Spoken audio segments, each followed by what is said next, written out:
Praise the Lord. ದೇವರಿಗೆ ಮಹಿಮೆಯಾಗಲಿ. I welcome all of you to this wonderful program, The Prophetic Voice. ಪ್ರವಚನಾತ್ಮಕ ಈ ಮಧುರವಾಗಿರುವಂತಹ ಕಾರ್ಯಕ್ರಮಕ್ಕೆ ನಿಮ್ಮೆಲ್ಲರನ್ನು ಕೂಡ ಸ್ವಾಗತಿಸುತ್ತೇನೆ. Why we named this program as Prophetic Voice? ಯಾವುದಕ್ಕಾಗಿ ನಾವು ಪ್ರವಚನಾತ್ಮಕ ಧ್ವನಿ ಎಂಬ ಒಂದು ಹೆಸರನ್ನು ನಾವು ಕೊಟ್ಟಿದ್ದೇವೆಂದರೆ 2011 we named it as a precious time.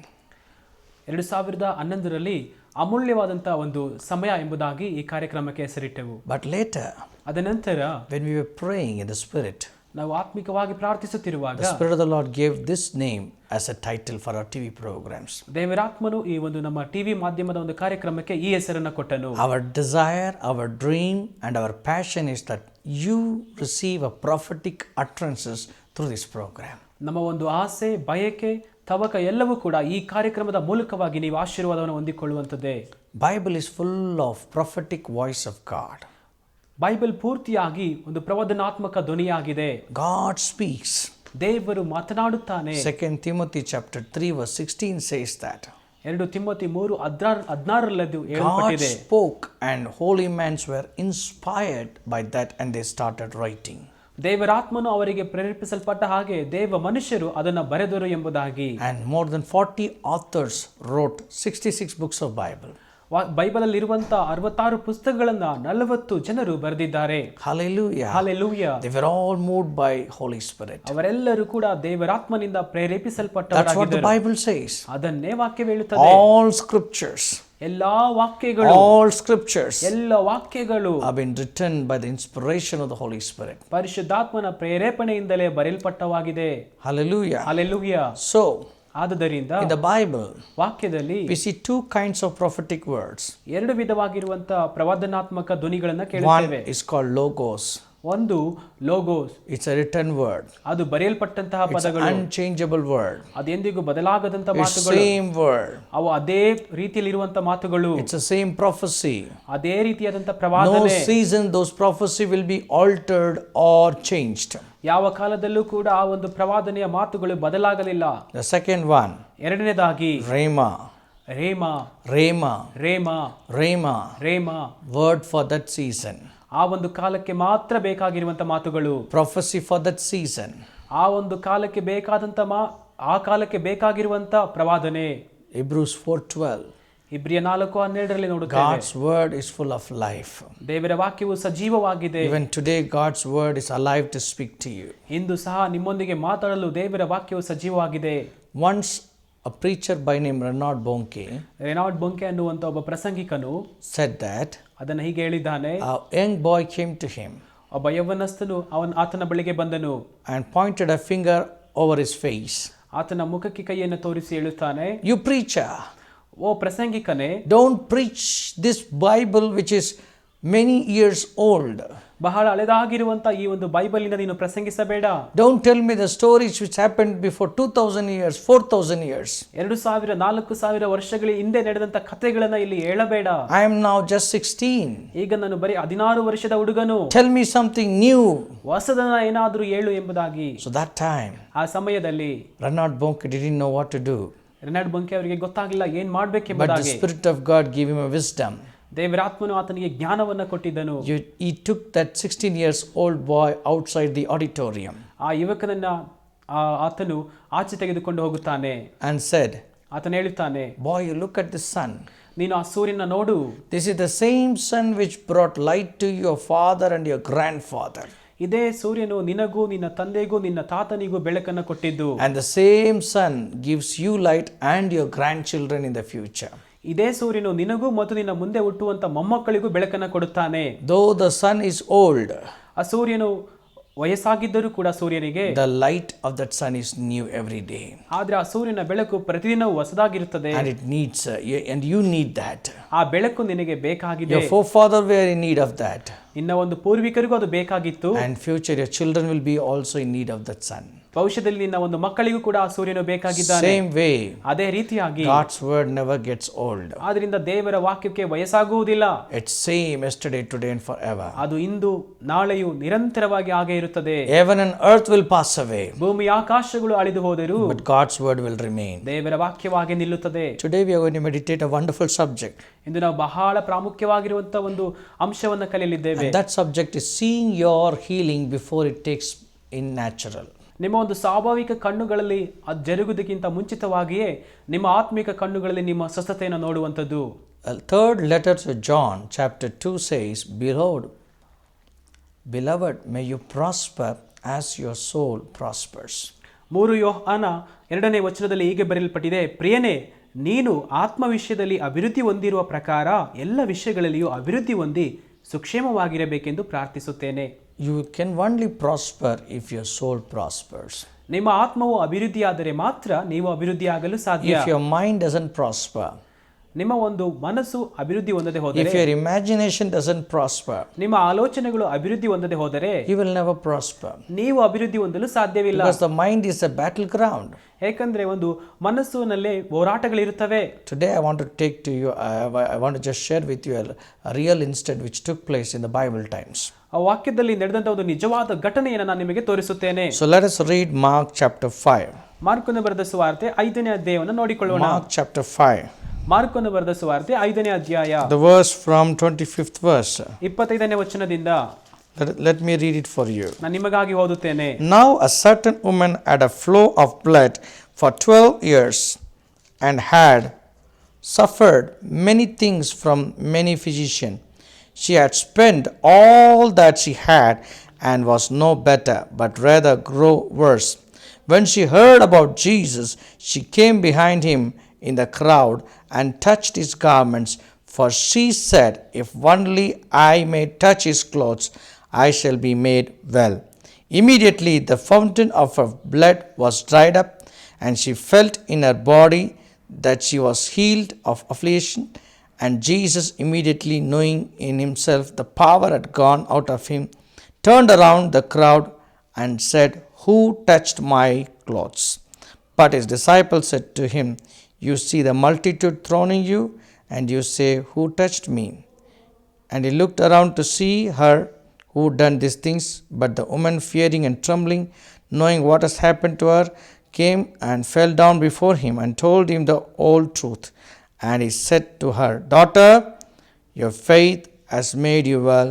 Go in peace and be healed of your afflictions. ಆಗ 12 ವರ್ಷದಿಂದ ರಕ್ತಕುಸುಮ ರೋಗವಿದ್ದ ಒಬ್ಬ ಹೆಂಗಸು ಬಂದಳು. ಆಕೆಯು ಅನೇಕ ವೈದ್ಯರಿಂದ ಬಹು ಕಷ್ಟವನ್ನು ಅನುಭವಿಸಿ ಕೈಯಲ್ಲಿದ್ದದನ್ನೆಲ್ಲ ಕಳೆದುಕೊಂಡರೂ ರೋಗವು ಹೆಚ್ಚಾಗುತ್ತಾ ಬಂದದ್ದೇ ಹೊರತು ಮತ್ತೇನು ಪ್ರಯೋಜನವನ್ನು ಹೊಂದಿರಲಿಲ್ಲ. ಆಗ ಹೆಂಗಸು ಯೇಸುವಿನ ಸಮಾಚಾರವನ್ನು ಕೇಳಿ, ನಾನು ಆತನ ಉಡುಪನ್ನು ಮುಟ್ಟಿದರೆ ಸಾಕು ನೆಟ್ಟಗಾಗುವೆನು ಎಂದು ಆಲೋಚಿಸಿ ಗುಂಪಿನಲ್ಲಿ ಹಿಂದಿನಿಂದ ಬಂದು ಆತನ ಉಡುಪನ್ನು ಮುಟ್ಟಿದಳು. ಮುಟ್ಟಿದ ಕೂಡಲೇ ಆಕೆಗೆ ರಕ್ತ ಹರಿಯುವುದು ನಿಂತು ಹೋದುದರಿಂದ ಆಕೆಯು ನನ್ನನ್ನು ಕಾಡಿದ ರೋಗವು ಹೋಗಿ ನನಗೆ ಗುಣವಾಯಿತು ಎಂದು ತನ್ನೊಳಗೆ ತಿಳುಕೊಂಡಳು. ಆ ಕ್ಷಣವೇ ಯೇಸು ತನ್ನಿಂದ ಶಕ್ತಿಯು ಹೊರಟಿತೆಂದು ತನ್ನಲ್ಲಿ ತಿಳುಕೊಂಡು ಗುಂಪಿನಲ್ಲಿ ಹಿಂತಿರುಗಿ, ನನ್ನ ಉಡುಪನ್ನು ಯಾರು ಮುಟ್ಟಿದರು ಎಂದು ಕೇಳಲು ಆತನು ಶಿಷ್ಯರು ಆತನಿಗೆ, ಜನರು ನಿನ್ನನ್ನು ನೂಕುವುದನ್ನು ಕಂಡು ನನ್ನನ್ನು ಯಾರು ಮುಟ್ಟಿದರೆಂದು ಕೇಳುತ್ತೀಯಲ್ಲ ಎಂದು ಹೇಳಿದರು. ಆದರೆ ಆತನು ಆ ಕೆಲಸ ಮಾಡಿದವಳನ್ನು ಕಾಣಬೇಕೆಂದು ಸುತ್ತಲೂ ನೋಡುತ್ತಿರಲಾಗಿ ಆ ಹೆಂಗಸು ತನ್ನಗಾದದನ್ನು ತಿಳುಕೊಂಡು ಅಂಜಿ ನಡುಗುತ್ತಾ ಬಂದು ಆತನಿಗೆ ಅಡ್ಡ ಬಿದ್ದು ಇದ್ದ ಸಂಗತಿಯನ್ನೆಲ್ಲ ಹೇಳಿದಳು. ಆತನು ಆಕೆಗೆ, ಮಗಳೇ, ನಿನ್ನ ನಂಬಿಕೆಯು ನಿನ್ನನ್ನು ಸ್ವಸ್ಥ ಮಾಡಿತು, ಸಮಾಧಾನದಿಂದ ಹೋಗು, ನಿನ್ನನ್ನು ಕಾಡಿದ ರೋಗವು ಹೋಗಿ ನಿನಗೆ ಗುಣವಾಗಲಿ ಎಂದು ಹೇಳಿದನು. Hallelujah. Hallelujah. We see a woman who suffered for 12 years. 12 ವರ್ಷದಿಂದ ಬಾಧೆ ಪಡುತ್ತಿದ್ದ ಸ್ತ್ರೀಯನ್ನು ನಾವಿಲ್ಲಿ ನೋಡುತ್ತೇವೆ. And she had a very defiled disease. ಆಕೆಗೆ ಬಹಳ ಒಂದು ರೋಗವು ಕಾಡುತ್ತಿತ್ತು ಆಕೆಯನ್ನ. According to the law of Moses, she is not supposed to come and enter the city. ಮೋಶೆ ಧರ್ಮಶಾಸ್ತ್ರದ ಪ್ರಕಾರ ಆಕೆ ಒಂದು ಪಟ್ಟಣದ ಒಳಗೂ ಕೂಡ ಹೋಗುವ ಹಕ್ಕು ಇರಲಿಲ್ಲ ಆಕೆಗೆ. She has to leave her relatives, friends and family members and leave outside the city camp. ಆಕೆಯು ತನ್ನ ಕುಟುಂಬದವರನ್ನ, ಸ್ನೇಹಿತರನ್ನ, ಸಂಬಂಧಿಕರನ್ನ ಎಲ್ಲರನ್ನ ಬಿಟ್ಟು ಆಕೆ ಒಂದು ಪಟ್ಟಣದಿಂದ ಆಚೆ ಜೀವಿಸಬೇಕಾಗಿತ್ತು. Because she had a flowing of the blood issues. ಏಕೆಂದ್ರೆ ಆಕೆಯಲ್ಲಿ ಒಂದು ರಕ್ತ ಕುಸುಮ ರೋಗ ಇದ್ದುದರಿಂದ. So according to the law, it is a defiled disease. ಏಕೆಂದ್ರೆ ಒಂದು ವಾಕ್ಯದ ಪ್ರಕಾರವಾಗಿ ಅದು ಅಶುದ್ಧವಾಗಿರುವಂತಹ ರೋಗವಾಗಿದೆ. Untouchable disease. ಯಾರು ಆಕೆಯನ್ನ ಮುಟ್ಟದಂತ ರೋಗ. If she touches somebody, they become unclean. ಈಕೆ ಯಾರನ್ನಾದ್ರೂ ಮುಟ್ಟಿದ್ರೆ ಅವರು ಅಶುದ್ಧರಾಗುತ್ತಿದ್ದರು. And they need to stay out of the campus for 7 days. ಅವರು 7 ದಿನಗಳ ಕಾಲ ಪಟ್ಟಣದಿಂದ ಆಚೆ ಇರಬೇಕಾಯಿತು. Accidentally, if they touch her or any of her belongings, they become unclean. ಅಕಸ್ಮಿತವಾಗಿ ಯಾರಾದ್ರೂ ಆಕೆಯನ್ನ ಮುಟ್ಟಿದರೆ ಅವರು ಕೂಡ ಅಶುದ್ಧರಾಗುತ್ತಿದ್ದರು. And if she violates the law of Moses, ಆದ್ದರಿಂದ ಆಕೆ ಒಂದು ಧರ್ಮಶಾಸ್ತ್ರವನ್ನ ಮೀರಿದವಳಾಗುತ್ತಿದ್ದಳು.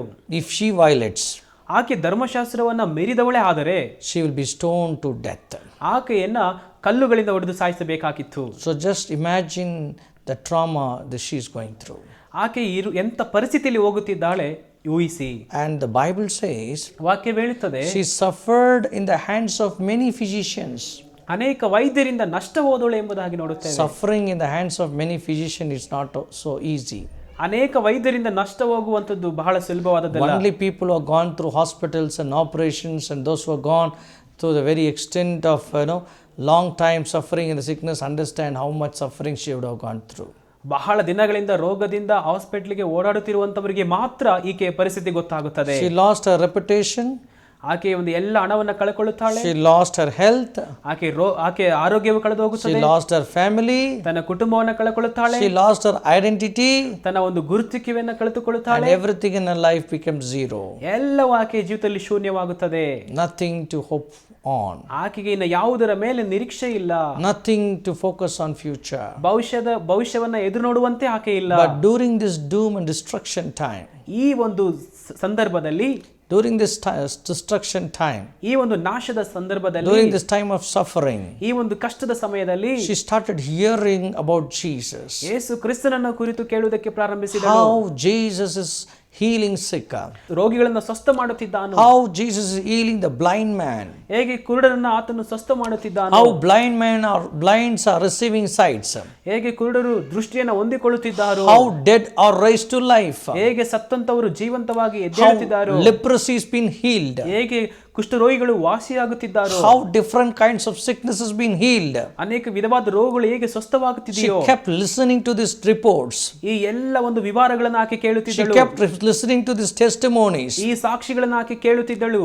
Isaiah 53 ಯೆಶಾಯ 53ರಲ್ಲಿ verses 1, 1ನೇ ವಚನದಲ್ಲಿ Bible says, ವಾಕ್ಯ ಹೇಳುತ್ತದೆ, whose report do you believe? ಯಾರ ಒಂದು ವಿವರವನ್ನು ನೀವು ಕೇಳುತ್ತೀರಿ. Read that verse. ಆ ವಚನವನ್ನು ಓದಿಕೊಳ್ಳೋಣ. Isaiah 53. ಯೆಶಾಯ 53. Isaiah 53. ನಾವು ಕೇಳಿದ ಸಂಗತಿಯನ್ನು ನಮ್ಮಲ್ಲಿ ಯಾರು ನಂಬಿದರು. Amen. Amen. Who believed our report? ಯಾರು ನಮ್ಮ ಒಂದು ಸಂಗತಿಯನ್ನು ನಂಬಿದರು. So I want to question you. ನಾನು ನಿಮಗೆ ಇದನ್ನು ಪ್ರಶ್ನೆ ಕೇಳುತ್ತೇನೆ. Whose report do you believe? ಯಾರು ನಮ್ಮ ಒಂದು ಸಂಗತಿಗಳನ್ನು ನಂಬುತ್ತೀರಿ. Do you believe in the doctor's report? ಒಬ್ಬ ಡಾಕ್ಟರ್ಗಳು ಹೇಳುವಂತ ಒಂದು ವಿವರಗಳನ್ನು ನೀವು ನಂಬುತ್ತೀರಾ. I don't want you to ignore his report. ನಾನು ಡಾಕ್ಟರ್ ಹೇಳಿದಂತದನ್ನ ನಂಬದೆ ಬಿಡೋದಿಲ್ಲ, ನಂಬುತ್ತೀನಿ ಎಂಬುದಾಗಿ ಹೇಳುತ್ತೀರಾ. But ಆದರೆ the doctor helps you to come out of the sickness. ನೀವು ಆ ರೋಗದಿಂದ ಆಚೆ ಬರಲು ವೈದ್ಯರು ನಿಮಗೆ ಸಹಾಯ ಮಾಡುತ್ತಾರೆ. But the heavenly doctor is able to heal you. ಆದರೆ ಪರಲೋಕದ ತಂದೆ ನಿಮ್ಮನ್ನು ಸ್ವಸ್ಥ ಮಾಡಲು ಬಯಸುತ್ತಾನೆ. Hallelujah. Hallelujah. This woman suffered in the hands of many physicians. ಈ ಒಂದು ಹೆಂಗಸು ಅನೇಕ ವೈದ್ಯರಿಂದ ಕಷ್ಟವನ್ನು ಅನುಭವಿಸಿದಳು. If you have to take this instant for today, ಇವತ್ತಿನ ಒಂದು ದಿನಕ್ಕೆ ನಾವು ಈ ಒಂದು ಸಂದರ್ಭವನ್ನು ಹೋಲಿಸಿ ನೋಡೋದಾದರೆ, she might have been treated by allopathy, she might have been treated from Ayurvedic, she might have been treated from different kinds of treatments. ಇವತ್ತು ನಾವು ಲೋಕದಲ್ಲಿ ಹೊಂದಿಕೊಳ್ಳುತ್ತಿರುವಂತಹ ಎಲ್ಲಾ ವಿಧವಾಗಿರುವಂತ ವೈದ್ಯರ ವಿಧಗಳನ್ನು ಆಕೆ ಪಡ್ಕೊಂಡಿರಬಹುದು. But the result was worse than before. ಆದರೆ ಆಕೆಯ ಒಂದು ರೋಗವು ದಿನದಿಂದ ದಿನಕ್ಕೆ ಹೆಚ್ಚಾಗುತ್ತಲೇ ಬಂತು. That means the natural thing is not being able to get her out of that situation. ಆಕೆಯಿಂದ ಈ ಒಂದು ಸ್ವಾಭಾವಿಕವಾಗಿರುವಂತಹ ಕಾರ್ಯಗಳು ಆಕೆಯನ್ನ ಬಿಡುಗಡೆ ಮಾಡಲು ಸಾಧ್ಯವಾಗಲಿಲ್ಲ. She needs some supernatural intervention. ಈಗ ಆಕೆ ಅಸಾಧಾರಣವಾಗಿರುವಂತಹ ಒಂದು ಕಾರ್ಯ ಆಕೆ ಜೀವಿತದಲ್ಲಿ ನಡೆಯಬೇಕು. Hallelujah. Hallelujah. Hallelujah. Hallelujah. And she chose to hear the voice, the reports of Jesus. ಯೇಸು ಕ್ರಿಸ್ತನು ಮಾಡಿದಂತ ಕಾರ್ಯಗಳನ್ನು ಆಕೆ ಕೇಳುವುದಕ್ಕೆ ಪ್ರಾರಂಭಿಸಿದಳು. And when thought raised in her mind, ಆಕೆಯ ಮನಸ್ಸಿನಲ್ಲಿ ಒಂದು ಆಲೋಚನೆ ಉಂಟಾಯಿತು. and that thought said, ಆ ಆಲೋಚನೆಯಲ್ಲಿ ಅಂದುಕೊಳ್ಳುತ್ತಾಳೆ, if I touch the hem of the garment of Jesus, ಯೇಸು ಕ್ರಿಸ್ತನ ಬಟ್ಟೆಯ ಗೊಂಡೆಯನ್ನ ಮುಟ್ಟಿದರೆ ಸಾಕು, I will be healed. ನನಗೆ ಸ್ವಸ್ಥವಾಗುತ್ತದೆ. She never thought that I may be healed. ನನಗೆ ಸ್ವಸ್ಥವಾಗಬಹುದು ಎಂಬುದಾಗಿ ಅಂದುಕೊಳ್ಳಲಿಲ್ಲ. Let us take a try. ನೋಡೋಣ, ಪ್ರಯತ್ನಿಸಿ ನೋಡೋಣ ಎಂಬುದಾಗಿ ಅಂದುಕೊಳ್ಳಲಿಲ್ಲ. She was confirmed in her thought. ಆಕೆ ಒಂದು ಮನಸ್ಸಿನಲ್ಲಿ ದೃಢವಾಗಿ ಅಂದುಕೊಳ್ಳುತ್ತಾಳೆ, If I touch him, ನಾನು ಆತನ ಮುಟ್ಟಿದರೆ I'll be healed. ನನಗೆ ಸ್ವಸ್ಥವಾಗುತ್ತದೆ. Her faith level went through that high extent ಆಕೆಯ ಒಂದು ನಂಬಿಕೆ ಅಷ್ಟು ಉನ್ನತ ಮಟ್ಟಕ್ಕೆ ಏರಿತು. because her mind was observing what miracles Jesus was doing. ಏಕೆಂದ್ರೆ ಆಕೆಯ ಒಂದು ಮನಸ್ಸಿನಲ್ಲಿ ಆಕೆ ಎಲ್ಲವನ್ನ ಪರೀಕ್ಷಿಸ್ತಾ ಇದ್ದಳು, ಯೇಸು ಏನೆಲ್ಲ ಅದ್ಭುತವನ್ನ And ಮಾಡುತ್ತಿದ್ದಾನೋ. the Bible says ವಾಕ್ಯ ಹೇಳುತ್ತದೆ, she took a risk ಆಕೆ ಒಂದು ಕಷ್ಟದ ಕೆಲಸವನ್ನ ಮಾಡೋದಕ್ಕೆ ಪ್ರಯತ್ನಿಸಿದಳು. ಯಾಕೆಂದರೆ somebody noticed her in the city. ಯಾರಾದ್ರೂ ಆಕೆಯನ್ನ ಪಟ್ಟಣದಲ್ಲಿ ಗುರುತಿಸಿದರೆ They will stone her to death. ಆಕೆಯನ್ನ ಕಲ್ಲುಗಳಿಂದ ಒಡೆದು ಸಾಯಿಸುತ್ತಾರೆ. That's why she is coming secretly. ಆದ್ರಿಂದಲೇ ಆಕೆ ರಹಸ್ಯವಾಗಿ ಬರುತ್ತಿದ್ದಾಳೆ. She comes from behind. ಆಕೆ ಹಿಂದಿನಿಂದ ಬರುತ್ತಿದ್ದಾಳೆ. She touches the hem of the garments of Jesus. ಆಕೆ ಬಂದು ಯೇಸುವಿನ ಬಟ್ಟೆಯನ್ನು ಮುಟ್ಟುತ್ತಾಳೆ. The power, the virtue, the dunamis started releasing from Jesus upon her sick body. ಆ ಯೇಸುವಿನ ಶಕ್ತಿಯು ಆಕೆಯ ದೇಹದಲ್ಲಿ ಹೊರಡುತ್ತದೆ. Two people experience the power of God. ಇಬ್ಬರು ಆ ಒಂದು ಶಕ್ತಿಯ ಒಂದು ಬಲವನ್ನು ಅನುಭವಿಸಿದರು. One, ಮೊದಲನೇದಾಗಿ Jesus said, ಯೇಸು ಹೇಳುತ್ತಾನೆ, I saw the virtue leaving me. ಆ ಶಕ್ತಿ ನನ್ನನ್ನು ಬಿಟ್ಟು ಹೋಗುವುದನ್ನು ನಾನು ನೋಡುತ್ತಿದ್ದೇನೆ ಎಂಬುದಾಗಿ. Secondly, ಎರಡನೇದಾಗಿ she felt ಆಕೆಗೆ ಆ ಅನುಭವ the ಆಯಿತು, power of God ದೇವರ ಶಕ್ತಿ bringing healing to her. ಆಕೆಗೆ ಸ್ವಸ್ಥತೆಯನ್ನು ಉಂಟು ಮಾಡಿದ್ದು. And later, ನಂತರ Jesus asked, who touched me? ಯೇಸು ಕೇಳುತ್ತಾರೆ, ನನ್ನ ಯಾರು ಮುಟ್ಟಿದ್ದಾರೆ ಎಂಬುದಾಗಿ. Disciple says, there are so many multitude around you. ಶಿಷ್ಯರು ಹೇಳುತ್ತಾರೆ, ಅನೇಕರನ್ನ ನೂಕಿಕೊಂಡು ಹೋಗುತ್ತಿದ್ದಾರೆ. Who should I say? Who should we identify? ಯಾರನ್ನ ನಾವು ಗುರುತಿಸಬಹುದು? But later, ಅದ ನಂತರ she rose up ಆಕೆ ನಿಂತುಕೊಳ್ಳುತ್ತಾಳೆ. and she spoke everything. ಆಕೆ ಎಲ್ಲವನ್ನ ಹೇಳುತ್ತಾಳೆ. And Jesus said, ಯೇಸು ಹೇಳುತ್ತಾನೆ, go with faith. ನಂಬಿಕೆಯಿಂದ ಹೋಗು, Your faith has made you well. ನಿನ್ನ ನಂಬಿಕೆ ನಿನ್ನನ್ನು ಸ್ವಸ್ಥ Go ಮಾಡಿದೆ. with peace. ಸಮಾಧಾನದಿಂದ ಹೋಗು. What a miracle she received.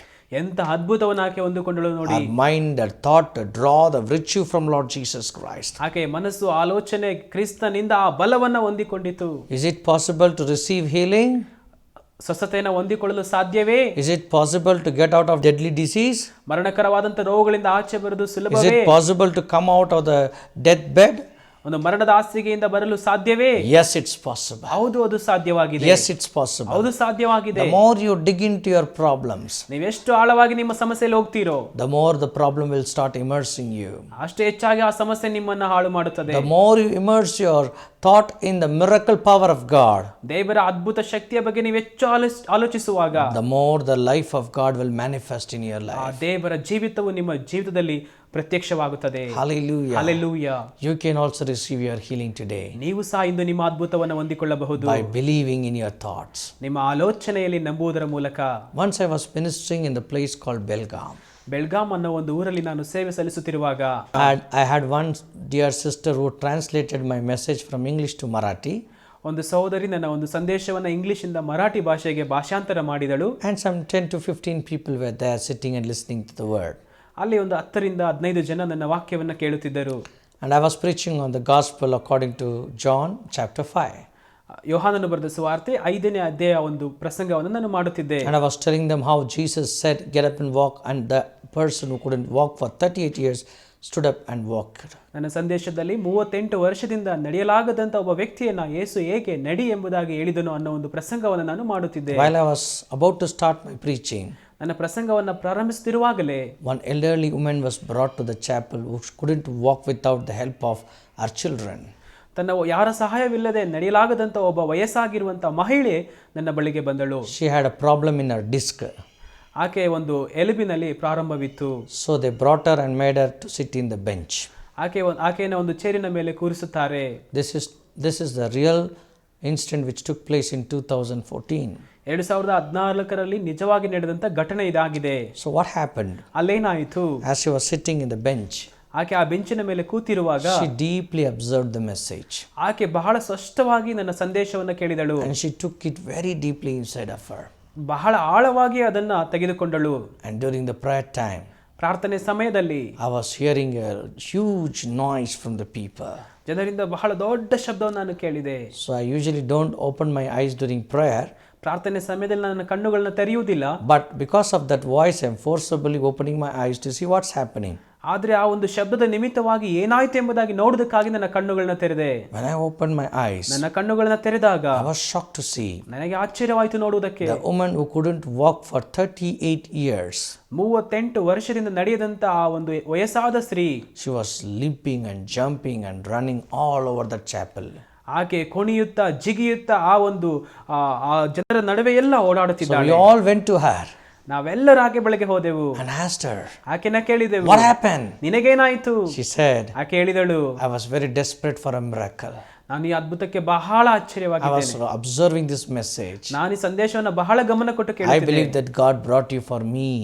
ನಾನು ನಂಬುತ್ತೇನೆ ದೇವರು ನಿನ್ನನ್ನು ನನಗಾಗಿಯೇ ತಂದಿದ್ದಾನೆ ಎಂಬುದಾಗಿ. As you were preaching, ನೀನು ಪ್ರಸಂಗಿಸುತ್ತಿರುವಾಗ I had a very still voice inside of me ನನ್ನಲ್ಲಿ ಒಂದು ಶಬ್ದ ಉಂಟಾಯಿತು, saying that, ಹೇಳುತ್ತಿತ್ತು, now, ಈಗ rise up, ಎದ್ದೇಳು, start walking. ನಡೆಯುವುದಕ್ಕೆ ಪ್ರಾರಂಭಿಸು. Rise up, ಎದ್ದೇಳು, start walking. ನಡೆಯುವುದಕ್ಕೆ I ಪ್ರಾರಂಭಿಸು. couldn't control the thoughts.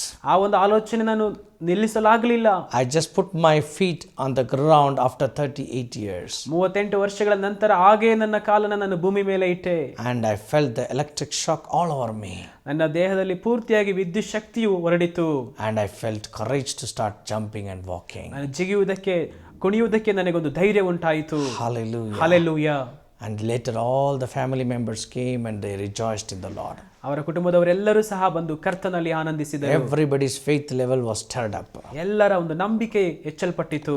Yes, each miracle stirs up our faith from one level to other level. ಪ್ರತಿಯೊಂದು ಅದ್ಭುತವೂ ಕೂಡ ನಮ್ಮ ನಂಬಿಕೆಯನ್ನು ಒಂದು ಹಂತದಿಂದ ಇನ್ನೊಂದು ಹಂತಕ್ಕೆ ಕೊಂಡೊಯ್ಯುತ್ತದೆ. God is still performing miracles to increase our faith. ಇಂದು ಸಹ ಕರ್ತನು ಅದ್ಭುತಗಳನ್ನು ನಮ್ಮ ನಂಬಿಕೆಯನ್ನು ಹೆಚ್ಚಿಸುವುದಕ್ಕಾಗಿ ಮಾಡುತ್ತಿದ್ದಾನೆ. So if you couldn't walk for a long time, ನೀವು ಬಹಳ ದಿನಗಳಿಂದ ನಡೆಯಲಾಗುತ್ತಿಲ್ಲವಾ? today if you hear the still voice, ಇಂದು ನಿಮ್ಮಲ್ಲಿ ಆ ಒಂದು ಮಾತು ಕೇಳಿಸ್ತಿದೆಯಾ? rise up and walk. ಎದ್ದು ನಡೆ, And you will see a miracle. ನೀವು ಅದ್ಭುತವನ್ನು ನೋಡುತ್ತಿ. Right now. ಈಗಲೇ Right now. ಈಗಲೇ I see somebody having arthritis. ಒಂದು ಎಲುಬುಗಳಲ್ಲಿ ಜಾಯಿಂಟ್ಗಳಲ್ಲಿ ಇರುವಂತ ನೋವನ್ನು You are not able to walk. ನಡೆಯಲಾಗುತ್ತಿಲ್ಲ. For some week you are in the bed. ನೀವು ಬಹಳ ದಿನಗಳಿಂದ ಒಂದು ಬೆಡ್ ಮೇಲೆ ಇದ್ದೀರಾ. Now rise up and walk. ಯೇಸು ನಾಮದಲ್ಲಿ ಎದ್ದು ನಡೆಯಿರಿ. Rise up and walk. ಎದ್ದು ನಡೆಯಿರಿ. The power of arthritis is losing from your body. ಯೇಸು ನಾಮದಲ್ಲಿ ಆ ಒಂದು ರೋಗವು ಬಿಡುಗಡೆ ಆಗುತ್ತಿದೆ. Thank you Jesus. ವಂದನೆ ಯೇಸುವೇ. Thank you Jesus. ವಂದನೆ ಯೇಸುವೇ. Thank you Jesus. ವಂದನೆ ಯೇಸುವೇ. Hema. The Lord is touching you. ದೇವರು ನಿನ್ನನ್ನು Be ಮುಟ್ಟುತ್ತಿದ್ದಾನೆ. healed in the name of Jesus. ಯೇಸು ನಾಮದಲ್ಲಿ ಸ್ವಸ್ಥವಾಗು. I see a sister. ನಾನೊಬ್ಬ ಸಹೋದರಿ ನೋಡುತ್ತಿದ್ದೇನೆ. The hairs are just dropping from your head. You have no hairs, no proper hairs. ನಿನ್ನ ತಲೆಯಲ್ಲಿ ಕೂದಲು ಇರುವಂತ ಸಮಸ್ಯೆ ಇದೆ. And I see your head has been like many patches with no proper hair. ಸರಿಯಾದ ಕೂದಲು ಇರುವುದರಿಂದ ನಿನ್ನ ತಲೆ ಅಲ್ಲಲ್ಲಿ ಕಾಣ್ತಾ ಇದೆ. And you're so weak. ಬಹಳ ಒಂದು ನೀನು ಬಲಹೀನಳಾಗಿದ್ದಿ. Right now. ಈಗಲೇ you're going through many chemotherapies. ಅನೇಕ ಒಂದು ಕೀಮೋಥೆರಪಿಸ್ ನೀನು ಹೋಗುತ್ತಿದ್ದೀಯಾ. But today the Lord is strengthening you. ಈಗ ಕರ್ತನು ನಿನ್ನನ್ನು ಬಲಪಡಿಸುತ್ತಿದ್ದಾನೆ. You are healed in Jesus name. ಯೇಸು ನಾಮದಲ್ಲಿ ನೀನು ಸ್ವಸ್ಥವಾಗುತ್ತಿ. Just believe and receive your healing. ನಂಬಿ ನಿನ್ನ ಸ್ವಸ್ಥತೆಯನ್ನು ಪಡೆದುಕೋ. Thank you Jesus. ವಂದನೆ ಯೇಸುವೇ. Thank you Jesus. ವಂದನೆ ಯೇಸುವೇ. Thank you Jesus. ವಂದನೆ ಯೇಸುವೇ. Let me pray for you. ನಾನು ನಿಮಗಾಗಿ ಪ್ರಾರ್ಥಿಸುತ್ತೇನೆ. Father, release your healing touch upon each and everyone who's watching this program. ಕರ್ತನೇ ಈ ಕಾರ್ಯಕ್ರಮವನ್ನು ನೋಡುತ್ತಿರುವಂತ ಎಲ್ಲರನ್ನ ನೀನು ಸ್ವಸ್ಥಪಡಿಸಪ್ಪ. Thank you Jesus. ವಂದನೆ ಯೇಸುವೇ. I see a name called Ramesh coming before me. Ramesh ಅನ್ನೋ ಹೆಸರು ನನ್ನ ಕಣ್ಣು ಮುಂದೆ ಬರುತ್ತಿರುವುದನ್ನು ನೋಡುತ್ತಿದ್ದೇನೆ. Ramesh, you are struggling in your life to find a job. Ramesh ನಿನ್ನ ಕೆಲಸಕ್ಕಾಗಿ ಹುಡುಕ್ತಾ ಇದ್ದೀಯಾ. The Lord will open the door for you. ನಿನ್ನಗಾಗಿ ಕರ್ತನು ಬಾಗಿಲುಗಳನ್ನು ತೆರೆಯುತ್ತಾನೆ. I see a servant of God who's watching this program. ಒಬ್ಬ ಸೇವಕನು ಈ ಒಂದು ಕಾರ್ಯಕ್ರಮ ನೋಡುತ್ತಿದ್ದಾನೆ. You are about to build the church construction. ನೀನು ನಿನ್ನ ಒಂದು ಸಭೆಯನ್ನ ಕಟ್ಟುತ್ತಾ ಇದ್ದೀಯಾ. Just brought the site. ನೀನು ಈಗ ತಾನೇ ಒಂದು ಸ್ಥಳವನ್ನು ಕೊಂಡುಕೊಂಡಿದ್ದೀ. The Lord is going to open the doors for you. ಅದಕ್ಕಾಗಿ ದೇವರು ಬಾಗಿಲುಗಳನ್ನು ತೆರೆಯುತ್ತಾನೆ. Thank you Jesus. ವಂದನೆ ಯೇಸುವೇ. Thank you Lord. ವಂದನೆ ಯೇಸುವೇ. Thank you Lord. ವಂದನೆ ಯೇಸುವೇ. I pray that you will release miracles in their finances. ಅವರ ಒಂದು ಆರ್ಥಿಕ ಪರಿಸ್ಥಿತಿಯಲ್ಲಿ ಕರ್ತನೇ ಅದ್ಭುತಗಳನ್ನ ನೀನು ಮಾಡಪ್ಪ. Miracle in their family. ಅವರ ಕುಟುಂಬದಲ್ಲಿ ಅದ್ಭುತ ಮಾಡಪ್ಪ. Miracle over their bodies. ಅವರ ದೇಹಗಳಲ್ಲಿ ಅದ್ಭುತ ಮಾಡು.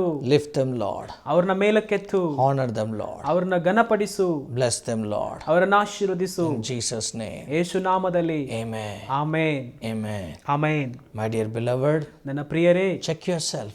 ನಿಮ್ಮನ್ನ ಪರೀಕ್ಷೆ ಮಾಡಿಕೊಳ್ಳಿ. See how God has healed you. ನಿಮ್ಮನ್ನು ದೇವರು ಹೇಗೆ ಬಿಡುಗಡೆ ಮಾಡಿದ್ದಾನೆ I ನೋಡಿ. see a person. ನಾನು ವ್ಯಕ್ತಿ ನೋಡುತ್ತಿದ್ದೇನೆ. You have a stun in your heart. ಹೃದಯದಲ್ಲಿ ಒಂದು ಸ್ಟನ್ನನ್ನು ಹಾಕಿದ್ದಾರೆ. Gone through bypass.